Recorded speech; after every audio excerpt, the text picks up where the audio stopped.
Mic'd Up, Episode 3, All-Star Game Festivities Edition. What is going on the day after the All-Star Game? We are in the middle of the All-Star break here as we get set for the second half of the season. Kevin and I will be back later in the week to do second half stuff, trade deadline, prediction, preview, things like that as we get set for that trade deadline about 2 weeks away. This is going to simply be just a love affair for Major League Baseball. This is going to be Major League Baseball getting their flowers after what was another very successful All-Star week. Major League Baseball gets this right every single year. They have the best All-Star game. They have probably the best event that goes along with the All-Star game in the Home Run Derby, and it just feels bigger. You know, when you sit there and you watch the All-Star game, you could tell that the players actually care. This isn't basketball. This isn't the NFL. The only All-Star game that I think truly compares to what Major League Baseball does is hockey. The NHL, they do a great job. But baseball, you can give it your all. You could give it your all without seriously risking injury. Not that there's any risk. I mean, Eugenio Suarez got hit by a pitch yesterday. He's okay, but it was scary for a moment. You can give your all, give 80, 90%, let it look real, and it look and feel exciting, and the game feels big. The game feels big. I mean, there's no doubt about it. And Major League Baseball always does a great job. They had an awesome week. Awesome week. The Home Run Derby was entertaining as always. I love the new rules that they've implemented. It's unbelievable. For the past few years now, it's just been a treat to watch. It's one of my favorite things to watch on the sports calendar. And then you have the All-Star game, which I missed half of the game. And let's just like the whole day. Let's just look at it. First of all, you're playing in a beautiful stadium in Truist Park. You have the players wearing their uniforms, their own uniforms again. You have obviously stars on the field. You have that awesome, unbelievable tribute to Hank Aaron in what was the seventh inning, I think it was, which on TV looked great. I wonder what it looked like in the park, but on TV it looked unbelievable. What a cool moment. You end up having a good game with the American League coming back. And then the story of the night, the story of the week, the Home Run Derby to finish the game off in extras. I felt like a kid again. I legit felt like a child sitting there watching a baseball game with just pure excitement for something I've never seen. Baseball is one of those sports where there's so much history and there's so much that has happened, and yet it is the one sport where on any given night you can see something that you've never seen before or you haven't seen since the early 1900s. That is what is so special. That is what's so special about baseball. And you see something you've never seen ever in an All-Star game, in any game, with the Home Run Derby to finish the All-Star game off. 3 swings, each player. You have the controversy of which players left to get on the plane and go home. Judge had left, Ohtani had left, Vlad had left. So the American League is stuck with Jonathan Aranda, Brent Rooker, and Randy Arozarena. The National League was able to keep Kyle Schwarber and Pete Alonso. They were supposed to have Suarez. Suarez gets hit by the pitch. He was getting x-rays. So they go with Kyle Stowers, who ended up hitting one. It was unbelievable. And Pete Alonso, who was probably robbed of an MVP, probably robbed of an All-Star Game MVP. He doesn't get to hit. That's fine. But he was robbed of an All-Star Game MVP, but it was sick. It was unbelievable. And I'm going to tell you something right now. I had money on the National League last night. I don't think I've ever had more fun sweating out a bet in my life than watching that Home Run Derby. I mean, that was sick. That was unbelievable. Literally felt like a kid again. And that's what baseball can do to you. That's what baseball can do to you.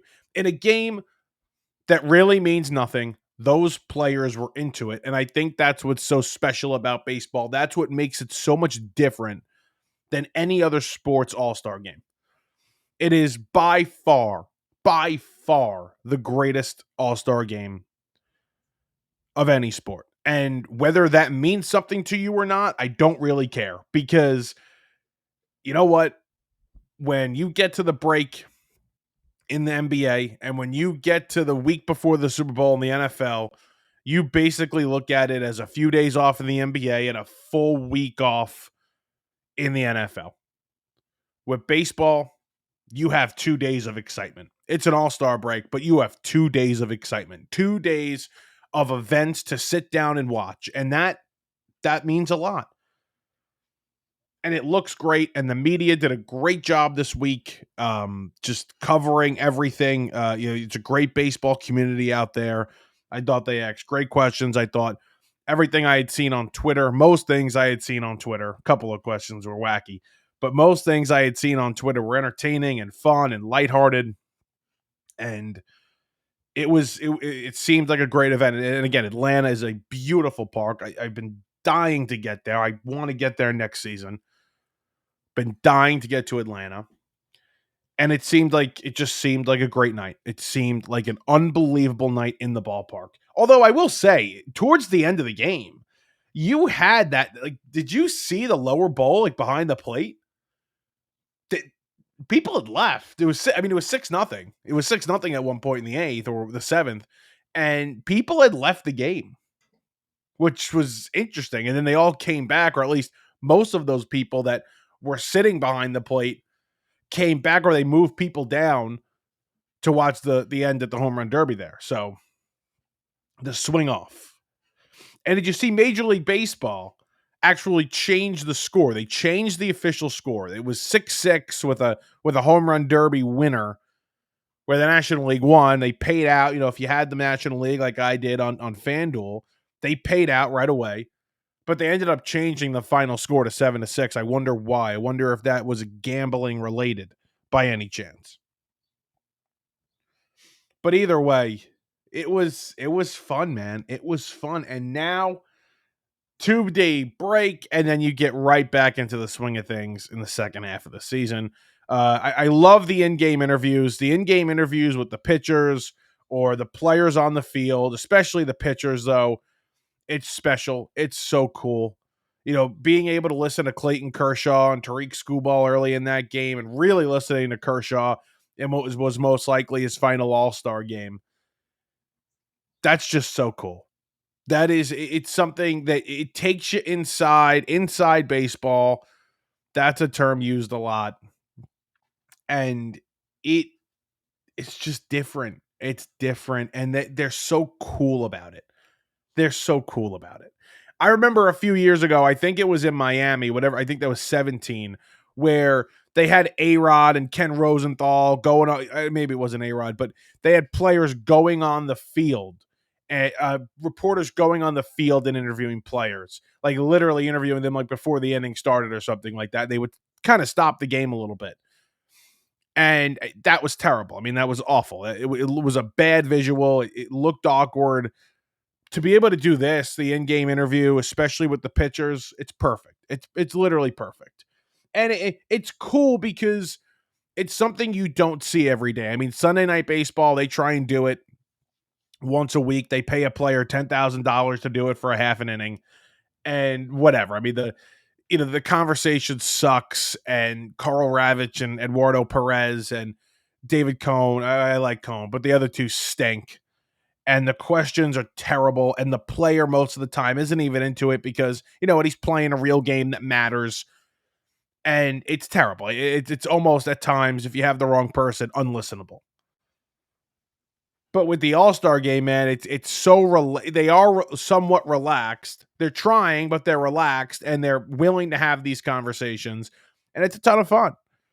And Joe Davis and John Smoltz are fully into it, and they're ready, and they seem prepared, unlike the other guys. And it's fun. Smoltz didn't piss me off too much last night. He was okay. It's tough to do in an All-Star game, but I could usually find something that John Smoltz says to really grind my gears. Joe Davis, I'm a huge fan of, and he's great. And then Ken Rosenthal and Tom Verducci on the sideline. And I found it cool as well. Right before the swing off, they had, I think it was Tom Verducci the entire time switching back and forth, going to each player as they would set up the ball in the cage again, just to make sure that the pitcher was okay when they would switch off NL to AL. And right before they would go on to do the swing off, they would interview them for just a second, one question. So I found that really interesting. And you have, Kyle Stauer saying, "Oh, I'm a little nervous," things like that. That was fun. That was cool. And the players loved it. The players loved the swing off. I mean, did you see those players on both sides after the game or during that swing off, and then after when the National League won, and even the American League guys were like super pumped. Like they had lost, and it is what it is, but they were super pumped after. They were fully into it. They were laughing, they were jumping. It was cool. It was just everything about last night was cool. And again, for me, I felt like a kid again. I completely felt like a kid again. And I was just excited. I couldn't fall asleep. I literally couldn't fall asleep. And usually that happens after a really big win for one of my teams or a really bad loss for one of my teams. And this wasn't either. It wasn't a huge win for me or my team. And it wasn't a bad loss. It was just exciting. It was just super, super exciting. And now it begs the question, as you sit there and you watch an exciting end to a baseball game, and I didn't even bring up the ABS, I'll bring that up in a minute. But you're sitting there watching this very exciting ending to a baseball game, and it makes you think. And the first thing I thought of after it, I was like, I didn't even check my phone, not even on my phone. And I'm like, well, what if they did that after like the 11th inning of every regular season game? How sick would that be? And the more I thought about it, I was like, all right, maybe I'm going to wake up tomorrow and I'm going to think this is some stupid idea. I mean, I threw on MLB Network radio after the game because for whatever, I don't have, my cable's not working in my room. Fox had a really short pregame show, post-game show. MLB Network had nothing on MLB TV, at least, that I could watch. So I threw on MLB Network radio on my Alexa on Sirius XM.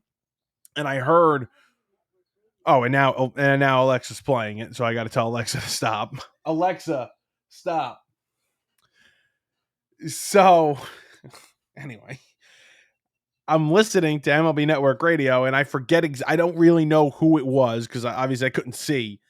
The voice sounded very, very familiar, and the host asked the question. He said, "Well, how would you feel if this was implemented into the regular season? This was extra innings. A swing off. You pick 3 guys. You have a swing off." And the person answering the question, former player, manager, whoever it was, did not like the idea. But I thought I was going to wake up today and say, you know what, maybe it's stupid. I don't know. I still like the idea.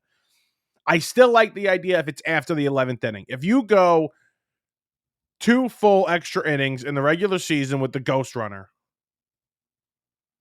and you don't score, nobody scores, or it's tied still, I would go to it in the 12th. The 12th, I would start it. After 11 innings, I would then say, okay, we're going to do a home run derby swing off. Because you rarely get there. You don't get there with the ghost runner. You don't get to the 12th inning. So if you did, that would be the payoff. That would be what happens. It's sick. That was so cool. That was so cool. But I think they'll consider it. I saw Justin Turner had tweeted about it 5 years ago, and now it's resurfacing now. And he had a funny tweet. Oh, this guy sounds really smart. He retweeted it this morning. I think it works. I think it's so exciting.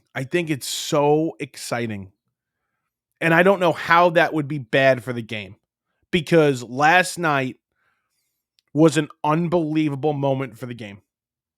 It just was.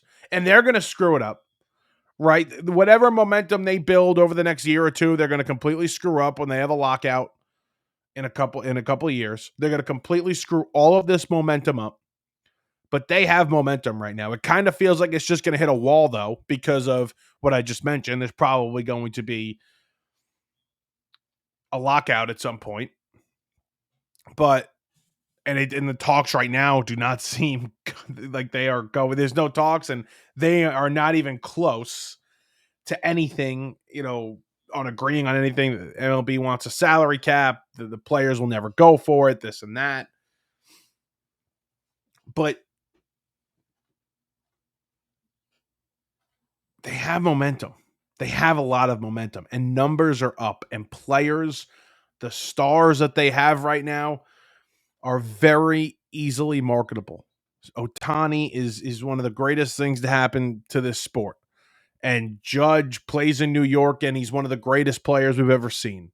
And Juan Soto plays in New York, and he's a great hitter and a generational one.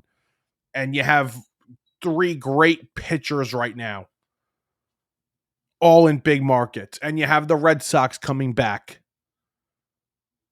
and possibly in a pennant race with the Yankees. You have the Mets and the Phillies in a division race and a pennant race. The Giants aren't too far off of the Dodgers. I mean, you have what you need here. You have a great race. You have the Cubbies back in a really good race in the National League Central now. You have things going for you. You have a lot going for you. So hopefully they don't screw it up, and hopefully there's a lockout, but I don't think that's going to be the case. ABS was introduced to most of the world last night. If you did not watch spring training, which I know a lot of people did not, I did, so I had seen ABS, but it was cool to see it in a major league ball game, some sort of major league ball game that wasn't spring training. I liked it. It's quick, it's easy, and I am officially on board. I think this will be implemented. I mean, if it's not next year, it'll be the year after, but it works. It's cool. The one thing, the only thing that really grinds my gears about replay and ABS is that it could take away from a really special moment. I mean, you are strike three called on the outside corner to end a playoff series, and all of a sudden we have a challenge and it gets overturned, and now we got to do it again. Like, the moment's not going to feel as organic as it should. I think it's going to take away from organic celebrations. I think it's going to take away the initial celebration of a great moment because, hey, we might need to challenge it. But we haven't seen it too much with regular challenges, so maybe it won't play that big of a part, but I think it'll play a little bit of a bigger part in terms of this than the regular challenge. But I like it, and I'm all in. It works. It's quick. It's easy. Like I said, it took 5 to 7 seconds to overturn a call. I'm all good for it. So I'm excited to see it in full action in a regular season game. How about the post game show last night? Whatever I watched of the 5-minute post game show on Fox, we had David Wright. David Wright's on my mind. We had David Ortiz, Alex Rodriguez, and Derek Jeter give World Series predictions. So, and the World Series logo is really cool this year, by the way. I really like it. Anyway, so they give their World Series predictions. So Jeter starts off by saying, "Oh, I picked the Orioles last year because I liked what they had in their farm system, and I thought that they would bring guys up and possibly trade some guys to bring in some major league talent." And whatever. He goes on that rant, and then he goes, "I think Brian Cashman is going to be all in," which kind of feels like we got to talk about that for a second, because him saying that about Brian Cashman, we know they don't like each other.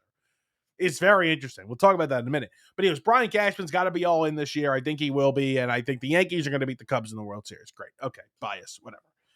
And then you get David Ortiz, and Ortiz is going to pick the Red Sox, and he goes, "That's why I'm picking the Red Sox over the Dodgers, whatever it is." And I'm like, yeah, okay, I don't really care. So now we get to A-Rod, and I'm like, A-Rod is going to do the right thing. A-Rod is not some Yankee homer. He's not going to pick the Yankees to win the World Series because he has to. He's going, I'm like, he's going to give a good prediction. I think he's going to give something that matters. And then he says the Dodgers will lose to the Yankees in the World Series. I'm like, Jesus Christ. So all three of you picked your team, your former teams, to win the World Series. Great. That is so exciting, guys. Thanks. Not that they didn't pick my team. Like we couldn't have any, somebody couldn't have been unbiased. Somebody, I'll tell you my World Series. I think it's the Tigers and the Phillies. That's who I think is going to be in the World Series. I think the Tigers are going to win the World Series. That's unbiased. That's a real prediction. Whatever. You're sitting there and you're getting paid to do a job and you're being completely biased. I'm going to pick my team. It shouldn't piss me off. It shouldn't make me mad. But I love predictions. I love watching prediction shows and watching analysts make long-term predictions. I love that.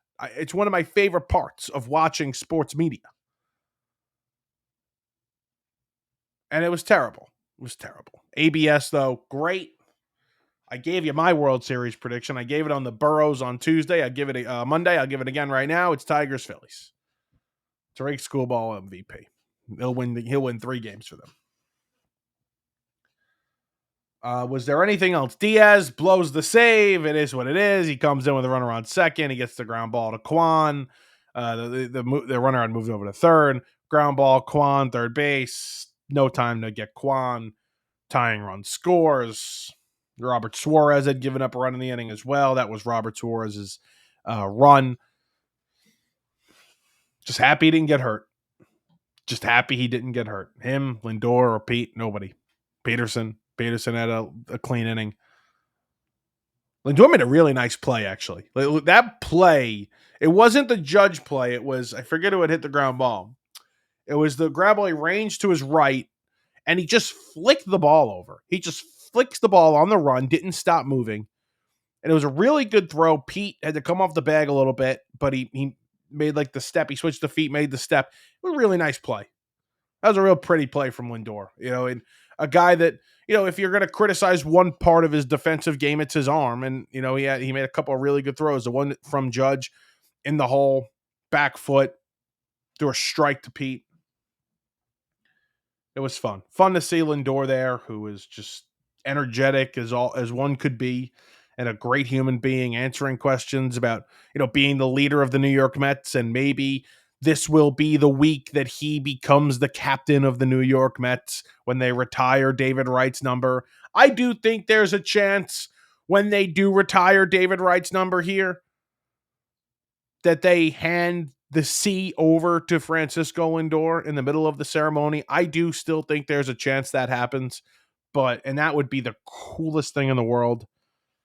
But I wouldn't hold my breath on it. I just think there's a chance that happens. I think with the way the Mets have operated since Steve Cohen has really taken over, that seems like a Cohen move, and I think Wright would be all for it. I don't think Wright would have any angst at all towards that.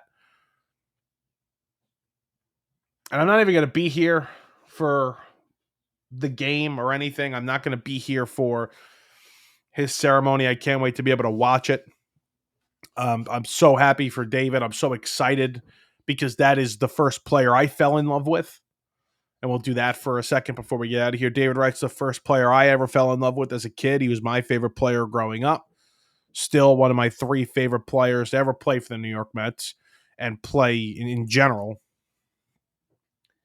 And it's cool for the Met fan that is my age or close to my age, older, younger, that finally gets to see one of their own go into, not only the Met Hall of Fame, but have their number retired, obviously, like Wright will on Saturday.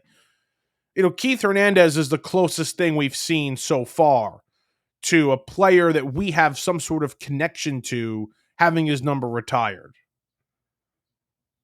Keith Hernandez, obviously, on the broadcast since SMY has been started. We know about Keith because our parents have told us stories about Keith on that 1986 team. So Keith is the one guy that we have that connection with. We don't have that connection with Jerry Koosman. We don't have that connection with Darryl Strawberry or Doc Gooden or even Tom Seaver, Mike Piazza. We don't have that. I was born the only day the Mets won a game in the 2000 World Series on October 24th, 2000. I don't have a connection with Mike Piazza. As much as I'd like to, I don't. As my fandom goes, I do not have that connection. Nobody else. The only guy that somebody my age would have that connection with is, like I said, Keith Hernandez. And now we have David Wright. And that's cool. And it's going to be a great day at the ballpark. You know, I saw these quotes from Reyes last night being interviewed by the Post about David being inducted. Jose will be there. And it'll be a cool day. It'll be a great day at Citi Field. And I'm super pumped for the people that have the chance to be there. The second half coming up. We will discuss all of that. I'm pretty sure Thursday, Burrows. I got to confirm with Kevin, though, on that, where we will discuss some of the second half predictions that we have, trade deadline predictions we have. If you have players to sell and you're on the border, sell. It's a seller's market. That would be my advice. Sell. But we'll discuss all of that on the latest Burrows. A quick 25-minute mic'd up here on the All-Star Game, the All-Star break, and David Wright being inducted into the Hall of Fame. If you've stayed with me this long, I'm Michael Merlo. Thank you so much for joining us. We'll be back at some point, hopefully with the Burrows on Thursday, and we will talk to you guys then.